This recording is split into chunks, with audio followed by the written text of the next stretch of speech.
הליכות אל ההלכות, חזק וברוך רבותיי, בשורות טובות, שנה טובה, hatima tova. On est dans les 10 jours de Teshuvah, pénitence, je crois qu'on dit en français. Et comme vous le savez bien, chaque année on le répète, au nom du Harizal, au nom de Rabbi Chaim Vital, élève du Harizal, qui témoigne au nom de son maître que, en fin de compte, il n'y a pas 10 jours de pénitence. On enlève les 2 jours de Rosh Hashanah, on enlève Kippour, il nous reste 7 jours.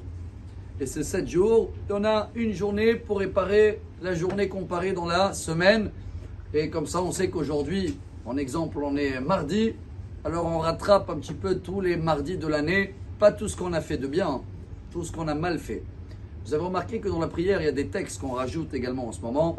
Il y en a un qui est tout de suite après la Hamida, Avinu Malkenu. Alors on le lit en haute voix. Avinu Malkenu, Avinu Malkenu, Shlach lanu, Shana Tova, Parnasa Tova. Les Ashkenazes, même ils ouvrent le Echal quand ils le font tous les jours. Ils ouvrent le Echal et ils font ce Avinu Malkenu. Mais tous les jours, aussi on cite Avinu Malkenu. Chaque fois qu'on fait les Tahanunim, et comment on les appelle en français, supplication ou complication pour moi avec le mot, on le fait. Vous avez remarqué que tout le temps c'est en voix basse. Avinu Malkenu, Chatanu Fanecha, jamais en haute voix. Et que celui-là maintenant, des 10 jours, enlève la voix. Pour quelle raison? Et voilà peut-être le message d'aujourd'hui avant de sonner le chauffard en haute voix, si Dieu veut. Il y avait quelqu'un, une fois, il est parti dans un marchand, un magasin de tissus. C'est une métaphore bien sûr, mais je crois qu'on est tous comme ça. Et pendant qu'il est en train de choisir les modèles, et regarder les couleurs et les détails, alors chaque fois il appelle le vendeur, viens, viens, et ça c'est combien? Montre-moi ça. Non, celui-là il me plaît pas. Et il crie comme ça pendant 2 heures jusqu'à qu'il trouve la marchandise qu'il veut.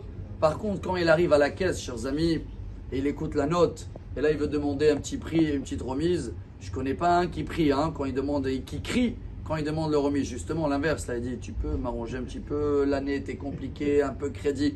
Vous avez déjà écouté quelqu'un qui, même dans la caisse, il crie, allô, tu peux me faire une remise, tu peux m'arranger? Non, quand on vient payer, Rabotai, on baisse la voix. Le message pour nous il est très fort. Pendant ces 10 jours-là, on demande en haute voix, Avinu Malkenu, donne-nous la parnassa, donne-nous une bonne santé, on veut être une bonne année, on veut être écrit.